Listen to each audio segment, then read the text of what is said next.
da história da arte de Gombrich, a conquista da realidade, início do século XV. A palavra renascença significa nascer novamente ou ressurgir, e a ideia de tal renascimento ganhou terreno na Itália desde o tempo de Giotto. Quando as pessoas desse período queriam elogiar um poeta ou um artista, diziam que sua obra era tão boa quanto a dos antigos. Giotto fora exaltado assim como um mestre que tinha liderado um verdadeiro ressurgimento da arte. As pessoas queriam significar com isso que a arte de Giotto era tão boa quanto a daqueles famosos mestres cujas obras encontravam louvadas nos autores antigos da Grécia e de Roma. Não surpreende que essa ideia se tornasse popular na Itália.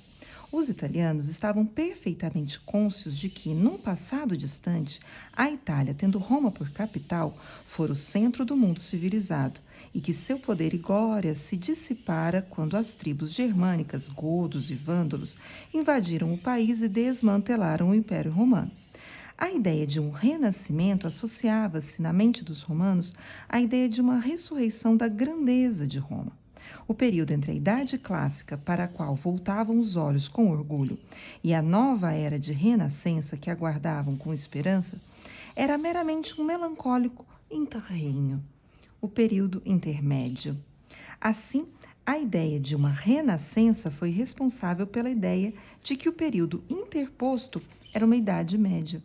E ainda usamos essa terminologia. Como os italianos culpavam os godos pela queda do Império Romano, começaram a se referir à arte deste período intermediário como arte gótica, com o que pretendiam significar bárbara, tal como hoje falamos do vandalismo quando nos referimos à destruição inútil de belas coisas. Sabemos hoje que essas ideias dos italianos tinham pouca base de fato. Eram, na melhor das hipóteses, um quadro rudimentar e muito simplificado do curso real dos acontecimentos. Vimos que cerca de 700 anos separam os godos do surgimento da arte, a que hoje chamamos gótica. Também sabemos que o ressurgimento da arte após o choque e a agitação da Idade das Trevas deu-se gradualmente e que o próprio período gótico presenciou a grande arrancada desse ressurgimento.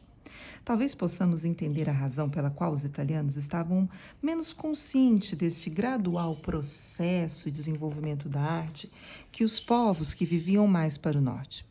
Vimos que durante parte da Idade Média os italianos ficaram para trás, pelo que as inovações de Giotto causaram neles uma tremenda impressão, sendo vistas como o renascimento de tudo que era nobre e grande em arte.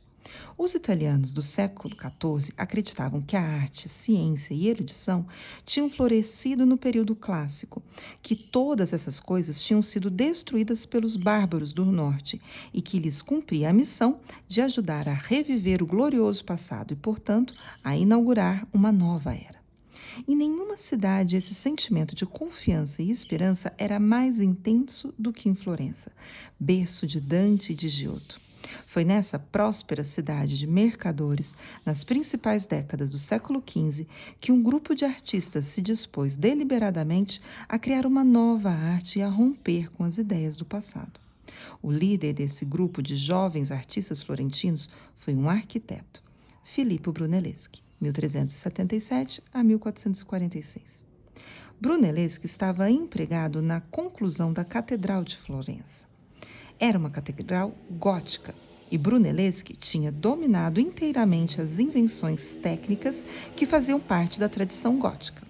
A sua fama, com efeito, assenta parcialmente num feito em traça e construção que teria sido impossível sem o seu conhecimento dos métodos góticos de construir abóbadas. Os florentinos desejavam que sua catedral fosse coroada por um imponente zimbório, mas nenhum artista era capaz de cobrir o imenso espaço entre os pilares em que o zimbório deveria sentar, até que Brunelleschi inventou um método capaz para realizar isso. Quando foi chamado a projetar novas igrejas ou outros edifícios, decidiu abandonar inteiramente o estilo tradicional e adotar o programa daqueles que ansiavam por um renascimento da grandeza romana. Consta que ele viajou para Roma e mediu as ruínas dos templos e palácios, fazendo esboços de suas formas e ornamentos. Jamais foi a sua intenção copiar literalmente esses antigos edifícios. Dificilmente eles poderiam ser adaptados às necessidades da Florença quatrocentista. O que Brunelleschi tinha em mira era a criação de um novo processo de construção, em que as formas da arquitetura clássica fossem livremente usadas para criar novos modos de harmonia e beleza. O que o que continua sendo o aspecto mais surpreendente da realização de Brunelleschi é o fato de ter realmente conseguido concretizar o seu programa. Durante cerca de 500 anos, os arquitetos da Europa e das Américas seguiram em sua esteira. Sempre que vamos às nossas cidades e aldeias, encontramos edifícios em que são usadas formas clássicas como colunas e frontões. Somente no século atual, os arquitetos começaram a questionar o programa de Brunelleschi e rebelaram-se contra a tradição renascentista na construção, tal como ele se revoltou contra a tradição gótica. Entretanto, muitas casas que estão sendo construídas agora, mesmo as que não têm colunas ou adornos semelhantes, ainda preservam alguns remanescentes da forma clássica nas medidas e proporções da construção, ou no formato de molduras de portas e caixilhos de janelas. Se Brunelleschi queria criar a arquitetura de uma nova era, certamente conseguiu.